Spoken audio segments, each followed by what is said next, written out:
Non, la très belle réaction, elle a été contre Montpellier, surtout. La première des belles réactions, elle a été contre Montpellier.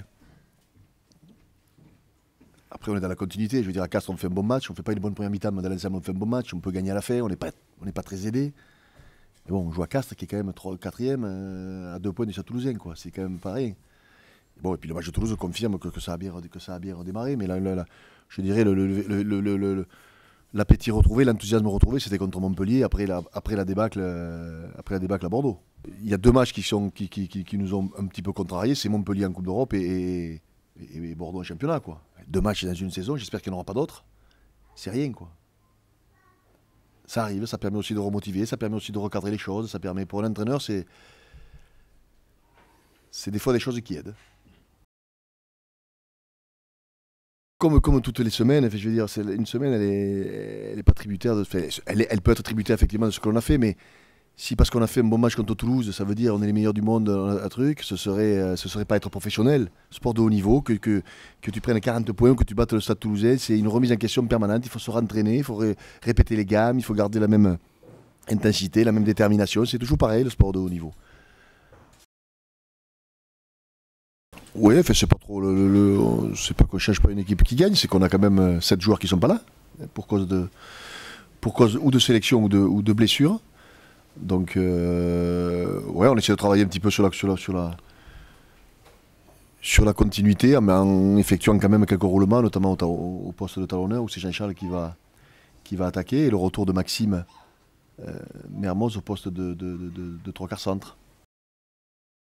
Non, mais c'est que bon, Dan il est arrivé avant-hier, il connaît pas une touche, bon, c'est quand même compliqué, je veux dire, c'est pas. On met pas quelqu'un comme ça dans un groupe. Bon, si jamais il avait fallu, on aurait fait que des touches à 5 sans lui. Mais bon, il connaît pas une touche et il va pas connaître les touches en un jour, quoi. Donc, que ce soit lui ou un autre d'ailleurs, c'est difficile d'incorporer à ce poste-là quelqu'un aussi rapidement. C'est pas compliqué à les intégrer. Comme je disais, ce qui est le plus difficile, c'est qu'ils comprennent un petit peu quand ils jouent devant les touches, etc. Parce qu'il y a plusieurs annonces, il y a plusieurs quand même. Il faut l'intégrer tout ça. Après, c'est pas nous qui allons leur apprendre à sauter en touche, mais il faut qu'ils apprennent les combines, où est-ce qu'ils vont sauter, est-ce qu'ils doivent être soutenir, etc. Ça, c'est le plus compliqué. Et si c'est un 3/4 centre, mais qu'il intègre toutes les combinaisons, les noms, etc., quoi. Mais bon, ce sont, comme tu disais, c'est quand même des grands joueurs, et bon, ils s'intègrent quand même plus facilement. Ils ont l'habitude d'aller dans des sélections, de vite apprendre les schémas, etc. C'est des joueurs qui ont l'habitude de ce genre de fonctionnement. Oui, c'est un petit peu un pari, entre guillemets. Mais bon, avec la venue de Dani Rosso au dernier moment, on n'était pas non plus, je dirais, pressé d'en avoir un autre. Là où on s'est un petit peu alarmé, c'est que bon, on ne savait pas quand Dani arrivait réellement.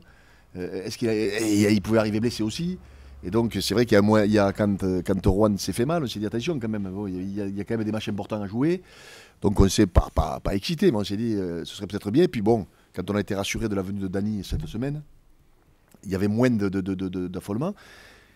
Et puis, c'est un petit peu un pari avec Rocky. C'est aussi un pari sur la saison prochaine, et peut-être un pari, et j'espère pour lui, et pour nous, un pari à court terme, parce que ça mettra encore plus de concurrence dans l'équipe. Mais bon, on connaît son état physique, on sait très bien qu'il ne jouera pas, par exemple, il ne jouerait pas ce week-end, ni le week-end prochain, quoi, s'il fallait. Ça on en est conscient, quoi. Donc, c'est effectivement ouais, un petit deal qu'on a fait avec lui, quoi.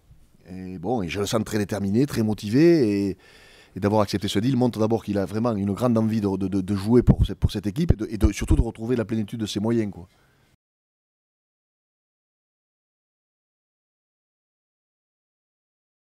Ah ben ça me fait plaisir.